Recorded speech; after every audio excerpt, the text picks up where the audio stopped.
Welcome back to the PreVetted Podcast, where we spotlight extraordinary people and remarkable talent reshaping our world.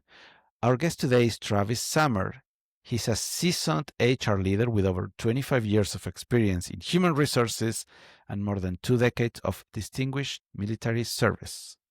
Travis has built his career at the intersection of leadership, discipline, and strategic vision, helping organizations align people's strategies with business goals. From shaping high-performing teams in the U.S. Army to driving organizational growth in the private sector, his journey reflects resilience, adaptability, and a deep commitment to operational excellence. Welcome, Travis, to the show. Well, thank you very much for having me. Great to be here. Awesome. Yeah, I'm excited to have you. Yeah. So you have a dual career, right? 23 years in the Army and 25 years in HR, right? So how, these two paths, influence each other? How that worked is both careers shaped each other in their own ways. I mean, while the military has taught me, like you said, discipline, strategic thinking, and leadership under pressure, all the skills that became invaluable in HR right now, where decisions directly impact people and organizational outcomes. So, and HR has shaped my ability to empathize, communicate, drive change, which all complemented what I learned in the military. I love how you rephrased my question and how you said it. I agree. I mean, the discipline from the military organization applied to the private sector that can have a significant impact, right? So, what is the moment you realize human resources will be your next calling after military service? Well, that is another good question, Federico.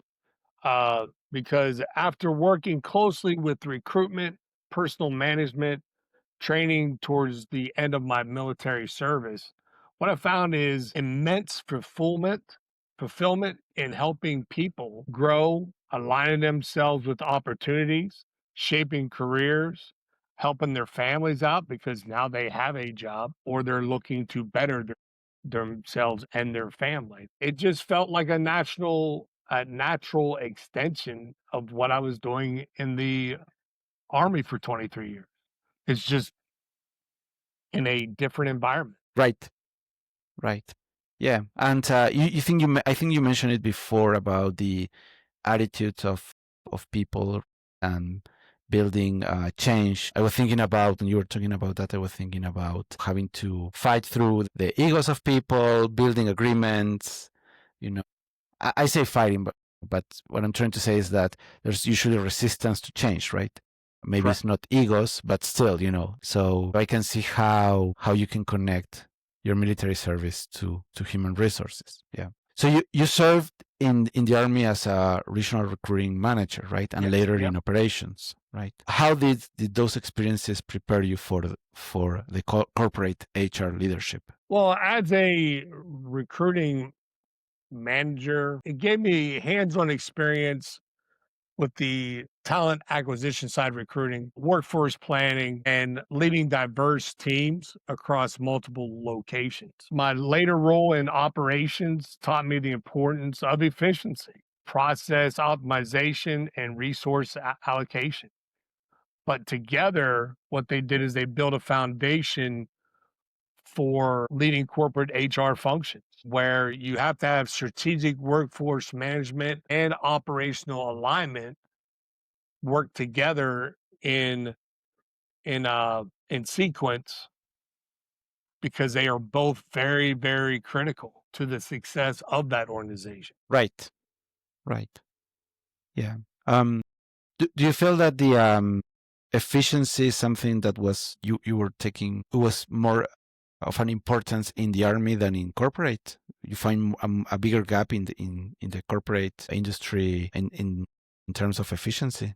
I would say a bigger gap. It is just a lot different in the military than in the civilian sector dealing with efficiency. They both have their cons, they both have their pros. So I think if there's anything, there may be a real small gap but not a big enough gap to raise your hand about and be like, hey, we got a major issue here. So, Right. Right. This remind me. I apologize. This is kind of sidetrack, but this remind me of a story that I had, a conversation that I had with my son.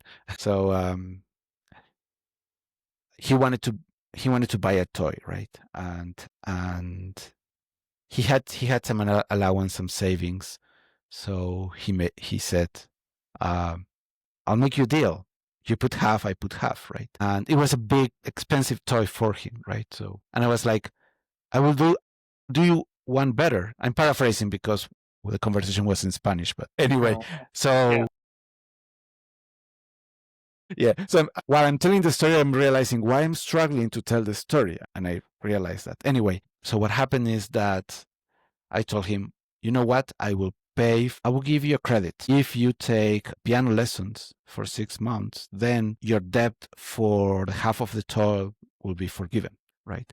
But if you don't fulfill the 6 months, then you owe me the half of the toy, right?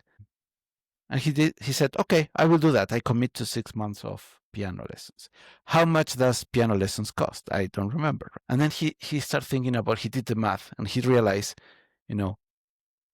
you're spending more money. He realized, I'm winning. You're spending more money. mm-hmm. And I thought about it, because he did the math of how many months, 6 months by whatever money, I remember how much it was. And I said, but you know what? I'm optimizing on your learning, not on money spent, right? And he thought about it and he was like, okay, that makes completely sense. And we moved on, right? Yep.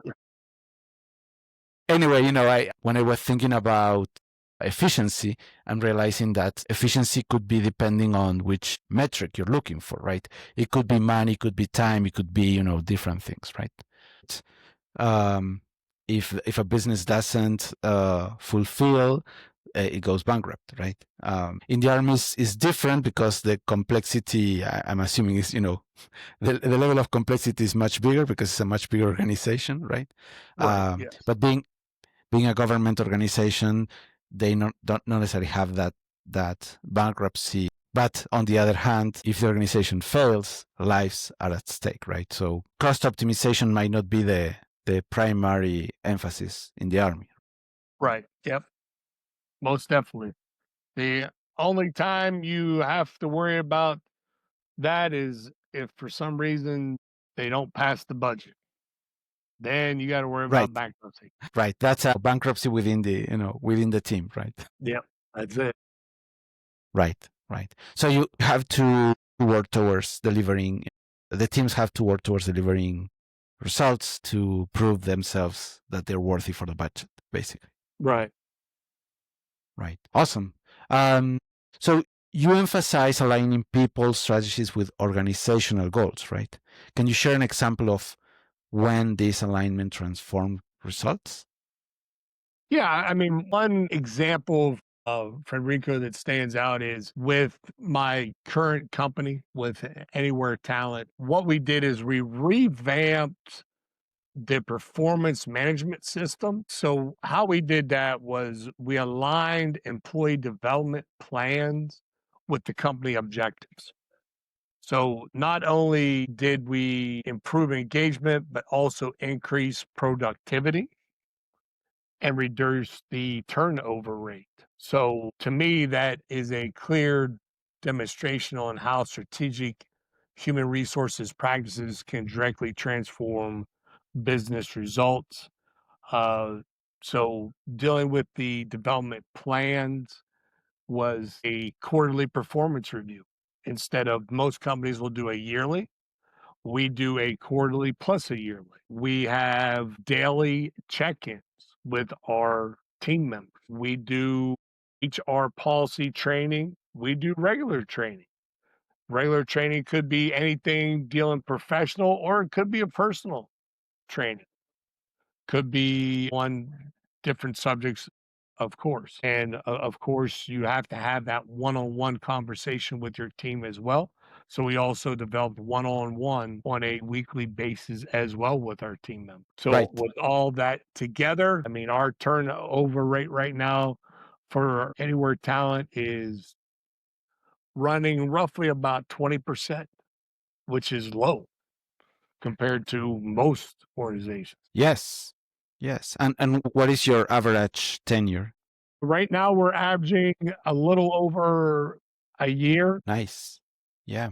So we have a year, but then we have people like myself who have been with the company since 2019. People have been with the company before I was even with the company. So it all averages out with the new people coming in and et cetera. So, well, I'd have to make a correction and say our tenure is probably more up to the 3 to 4 year mark. Right. Right. Yeah. That's that's a great number because it's hard to retain talent, right? And yeah. Yeah. So the turnover is one uh of the best indicators, and then tenure is the other one, right? Because that way you can yeah. Yeah, I've been doing I've been doing team extension for software engineering teams, right? And eventually got to the recruiting side, right? And so I started with people that I know that I can personally vouch for, right? That I know how they work, their skills and their work ethic, right? But then you have so many friends, right? So eventually, I start running out of people that I could invite. I work with them before, right? So eventually I required to build a recruiting process, right? So I was able to build a recruiting process, and I got an average of 4 years tenure. It took me a while to get there, to mature that process, to learn how to do that efficiently and effectively, and in particularly with software engineers, because the average industry tenure is 1 year, right? So it took us a while to figure out how to retain talent, but also being able to predictably screen people.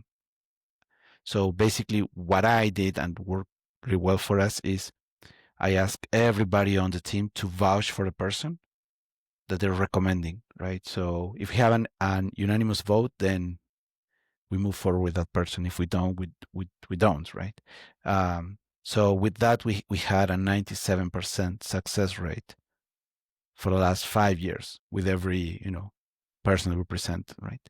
Um, it took us a while to get there, right? And probably my process is overbuilt, but every time I try to like optimize it on steps, every step has a reason to be because we had some bad experience or some issue or whatever. And I work towards optimizing on quality, right? Quality above all, right? So yeah. Anyway, I'm glad to hear that you guys are doing 4 years tenure because that's a great number to be. Yeah. So you mentioned that you've led HR functions and companies, right? Like Anywhere Talent and United Smart Tech, right? Right. How do you adapt your leadership across different organizations? Well, whether it's with Anywhere Talent or it's with United Smart Tech, my approach has always been to listen first, active listening, like you talked about in the very beginning, active listening, learn the culture, then lead with intention.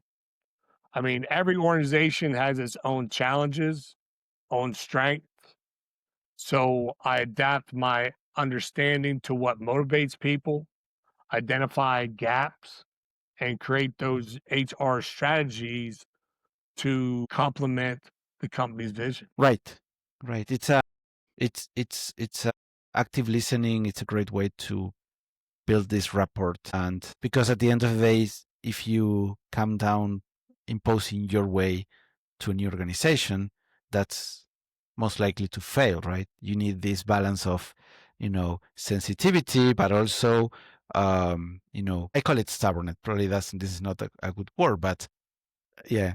And it's not about choosing values. What I'm trying to say is probably a better way to say it is values, right? You Yes. come with a set of values and things that you consider are worth, having a confrontation for, right? Saying, well, I think this is better for these and these reasons, right? And but also the sensitivity to listening the organization, what are their needs and what are their concerns, the organization and the people around. Because I used to think of organization as a monolithic, right? It's a box, it's a, whatever. It's the same, but every person within the organization have different goals. Sometimes there's misalignment. So it is building those agreements within the organization towards the values that you're bringing into the table, right? Because if you, on the other hand, say yes, I'm saying you, but I'm talking about in general. But if somebody new comes to a team without a proposed plan, then they're doing a disservice to the organization, right? If we say yes to everything, right, then we're doing a disservice to the organization. Right. Yeah, most definitely. Yeah, and dealing with the value part, I mean, what the military has instilled in me, like the values like integrity, accountability, teamwork, resilience, that all the military has instilled that in me, which has allowed my mindset to where it is today, which is put people first, lead by example, and make tough calls when needed. And Right. that is very, very vital when you are building and leading HR teams. So that's the values that I try to instill in my team on an every day. And that's what we talk about every day is integrity and accountability and teamwork and resilience. So we give training on it. So it's always at the forefront of what we talk about. Right. Right. Yeah. And the other thing I learned by, hiring, I hire and fire, I don't know, more than 150 people, I think, throughout my career. So one of the things that I learned is the importance of every new hire that you bring to the team can have a significant impact on the company culture, right? When you have bigger teams, that kind of dilutes a little bit, but still, if you have a candidate that have the skills, that has, checks all the boxes, but bring a negative attitude to, then that spreads through the team, right? And signals the team that it is acceptable to lower our work standards. Because if the new guy gets away with whatever, then I can be more lenient on something, and then that discipline kind of starts to fall apart. Right. Yep. Yeah. So I through the years I start valuing more and more the vitality of HR on the organization. Yeah. Yeah, because it's all about, building that workplace culture. I mean, Right. which ultimately starts with, like we've said it a few times, is listening. Listening, understanding to what employees value and what they expect. Then it's about creating that transparent, inclusive, and growth environment where people feel seen, supported, and even challenged. I mean, what I've noticed is that when employees have a clear career path and feel generally valued, they stay with that company. That's why we have a tenure of, say, 4 years. That's why you had when you were dealing with the HR side, 4-year tenure, is because you have to make your team members feel valued. Right. Yes. Completely agree. Yeah. The other thing I learned throughout my years of I'm the founder of the company and I've been wearing multiple hats. One of them is HR, right? Eventually I start building an HR team. But anyway, one of the lessons that I learned through the process is I used to focus on the underperformings, right? Can I find, who is underperforming, right? And without realizing, I start to not paying attention to the mid performing, right? Sometimes the high performing were is easier to detect, but then you have the people in the middle that they are doing their work, they're not calling attention to themselves, and it took me a while to realize that I have to actively pay attention to them, right, and appreciate their achievements as well, right. Mm-hmm. Because then somebody would leave the company, and I realized, well, one of the reasons that person left the company was because that person was not appreciated, and we didn't notice it because it went under our radar. So yeah, it took me a while to figure that out, right? Yeah.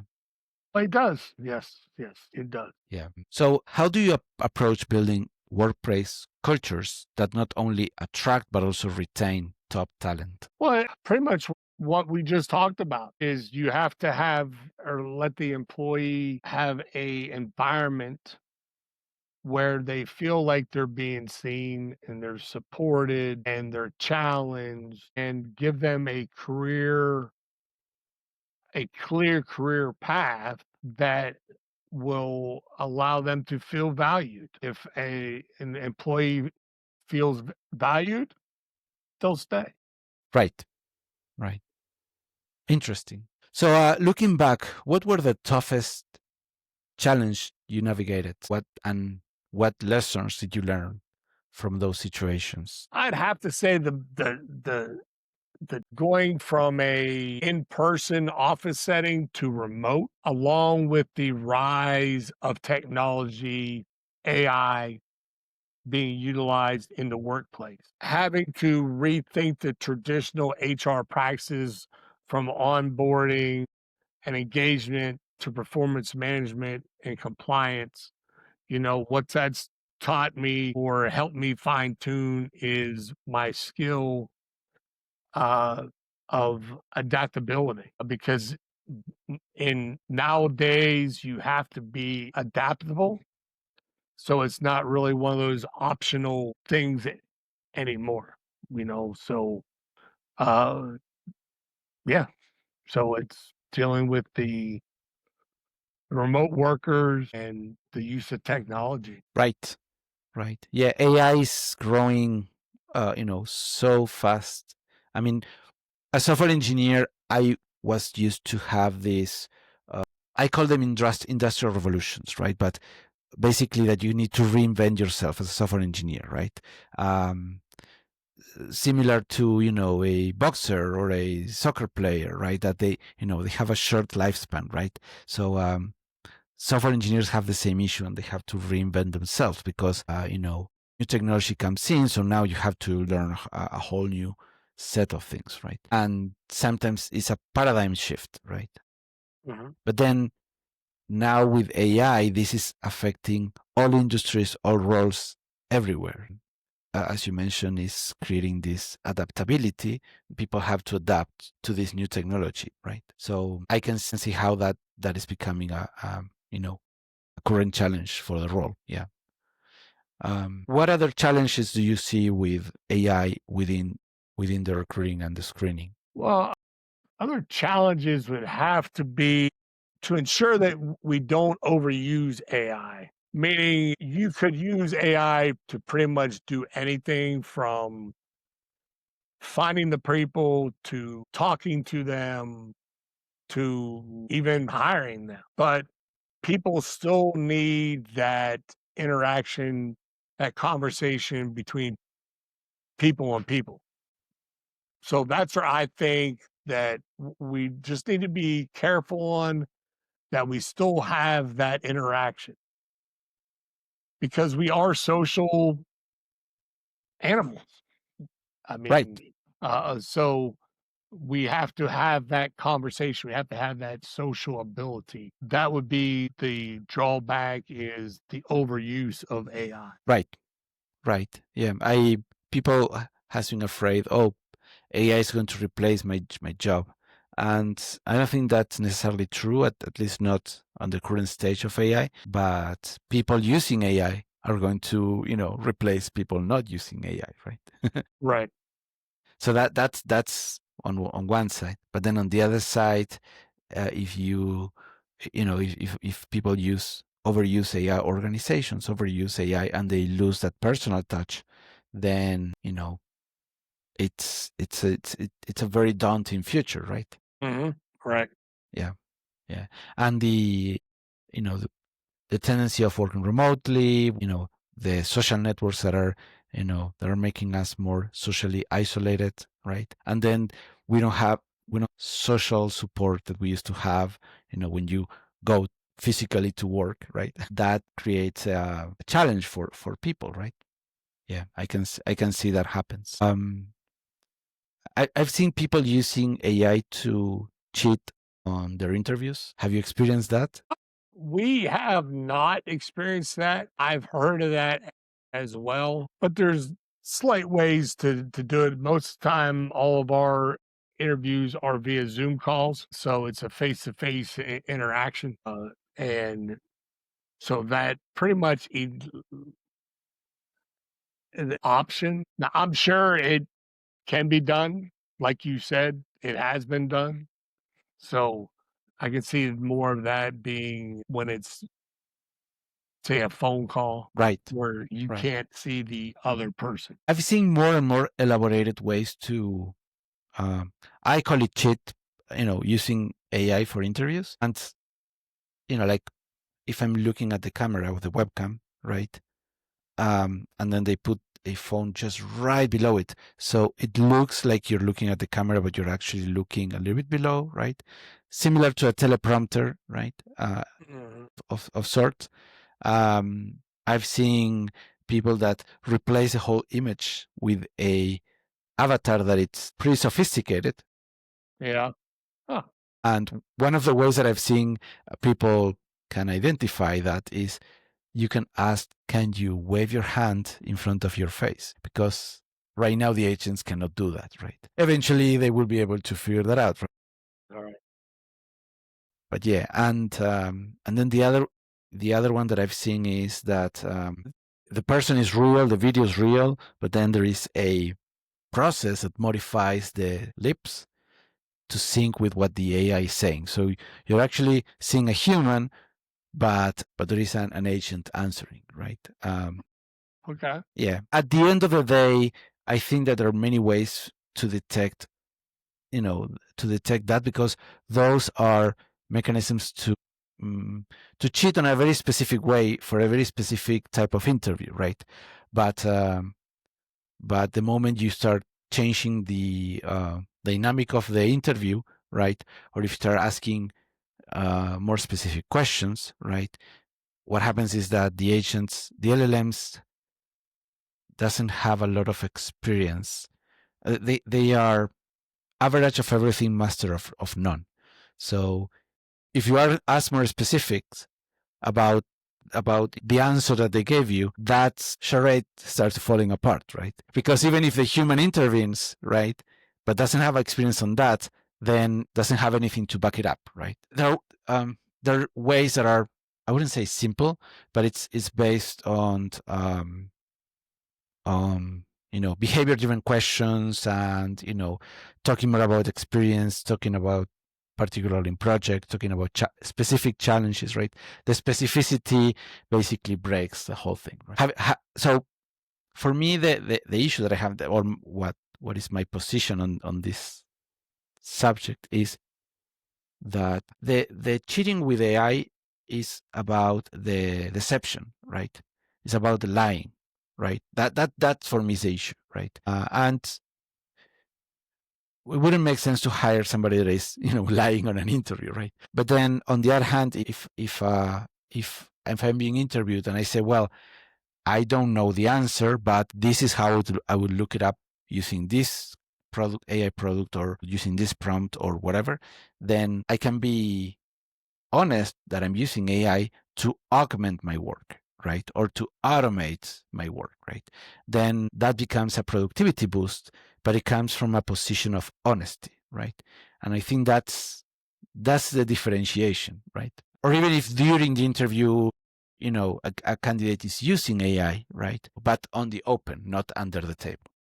So you have a PHR certification, right? Can you tell us a little bit more about what the PHR certification is about? It's online class, and then you take it like a 200 question test. I believe it's somewhere around there, maybe 150, somewhere around there. You always have to take courses to keep your certificate up to date, certain number of credit hours, etc. So that helps you to not stop learning. Like I'd like to say, you should learn something new every day. One thing, learn something new Right. every day. And by getting that just helped me to validate my expertise and helped me learn a little bit more actually on HR, dealing with, say, industry trends, employment laws, etc. So, I mean, that's the key, is that continuous education where you may think that you may know, but it's always good to validate what you know. Right. Right. Yeah, I think that the continuous learning is an important factor. We talked about adaptability before, so it contributes to staying relevant as an HR leader and adapting to the new, innovations that happen in the industry. Very interesting. At the end of the day, certification says that you know something at a specific point in time, right? But it's a great tool to allow us to first work towards a goal, and then after that, being able to apply that. That depends on the student, right? Right. Yeah. But having those goals that not force you, but takes you towards a direction of you have to gain that knowledge. Yeah, I think that's allows you to stay relevant and adaptable. Amazing. So going back to another topic, how do you help instill resilience within civilian teams? Well, resiliency was definitely ingrained in me through my military service. So what I try to do is I try to cultivate it in my team by fostering trust, encouraging adaptability, leading with transparency, and most importantly, giving them room to make their own decisions. Because what that does is when people feel supported and prepared, they're better equipped to face challenges without losing the momentum needed to accomplish the task. A lot of times, us as leaders will just answer a question that our team members have instead of asking them, what is your opinion? Or, I don't know, why don't you go research it and then come back and let me know? That way, then we both know what's going on. Now, I Right, use that one a lot, knowing that I know the answer, but it just allows my team to be able to research and find answers, which in the long run not only helps them professionally, but also helps them on the personal side as well. right, amazing. Yeah. Um, ha- and have you found different differences or different challenges on instilling resilience with the civilian team compared to the military teams, or you found them that you know they're both people and they're both similar to instill resilience? Yeah, I mean, what I found out is that it's very similar. We're people. People Right. want a team to know that we're being trusted. I can make my own decision. Transparency, you're upfront with your team. So it's the same thing in the military as it is in the civilian sector. Interesting. I would not expect that. Yeah, but I understand why. So, in your view, how do you see the HR role has evolved, over the past 2 decades or so? Well, I have to say that HR shifted from being primarily dealing with administrative to become more of a strategic partner in the organizational growth. Because today we both know it, HR is not only about policy, compliance, It's all about driving that culture, innovation, employee experience. And Right. then with AI, that's automated a lot of different forms of data analytics. It's transformed, on how we make decision and measure impacts. So I would have to say it definitely has changed. Of course, in my point of view, it has changed from the administrative side to more of a strategic partner with your organizational leadership team. Right. Yeah.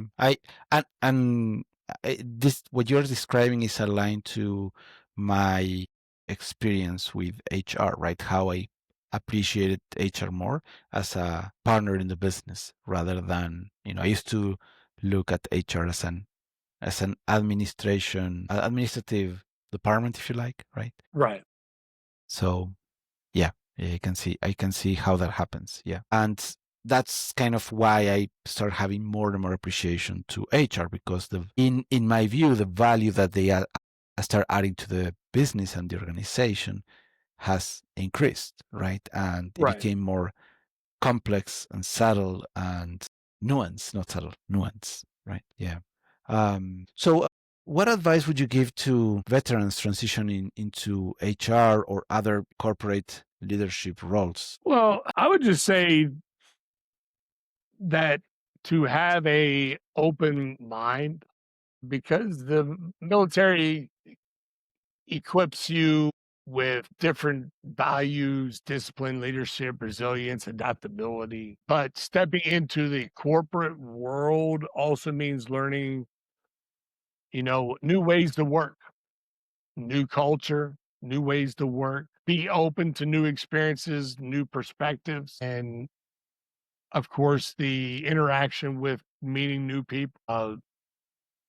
And what I tell them also is leverage the skills that made them successful while they were in the service. But they also have to be able to invest in their own growth as well. Sort of like myself getting the PHR certificate, that was an investment in my own growth. Right. Because you used to have the army providing all that training and support. Now, when you're, in the corporate world, you have more autonomy to decide how you're going to grow. I feel that corporations are less structured on training compared to the army. It's harder to get support for training in corporate, right? So I think that makes much more important for the individuals to invest in themselves. Yep, I have to agree. Thank you for confirming my assumption. I'm learning new things. So as you look ahead, what excites you the most about the future of HR and organizational leadership? Well, I would have to say what excites me the most is the growth on focusing on employee engagement, the diversity in the teams, especially dealing with global recruiting, global talent, like we do with Anywhere Talent. And HR is increasingly shaping organizational innovations, workforce resiliency. But the main thing that I like that I want to leverage is technology, data, and empathy to build workplaces that where both the people and the business, they both thrive at the same time. Right, right. And I think you mentioned it before. I hope I'm not putting words on your mouth, but something you mentioned about AI. I think that similar to social networks that are supposed to make us more connected, they're actually making us more isolated. I think something similar happens with AI, right? It's this interesting intelligence that it's supposed to uh, to help us, but also makes this it makes it gives more importance now to the human element, right? And and the human dynamics, because as you mentioned before, that AI automation makes it not cold and well, cold, distance, but also, inhumane, right? So I think that's another factor that is trying to become more relevant, right? Amazing, amazing. That was very interesting things to learn. We're running out of time, but I want to appreciate Travis for joining us today. I learned a lot about your experience and how to do organizational leadership and leading people towards success. So thank you, Travis, for joining us today. Do you want to share any last remarks before we wrap it up? All I want to say is thank you. I mean, learned from you today as well. Like I said, the key is to learn something new every day. And again, thank you and best of luck to you all. The same. Yeah. Thank you very much for joining, and the best of luck to you as well. Thank you. All right. Thank you.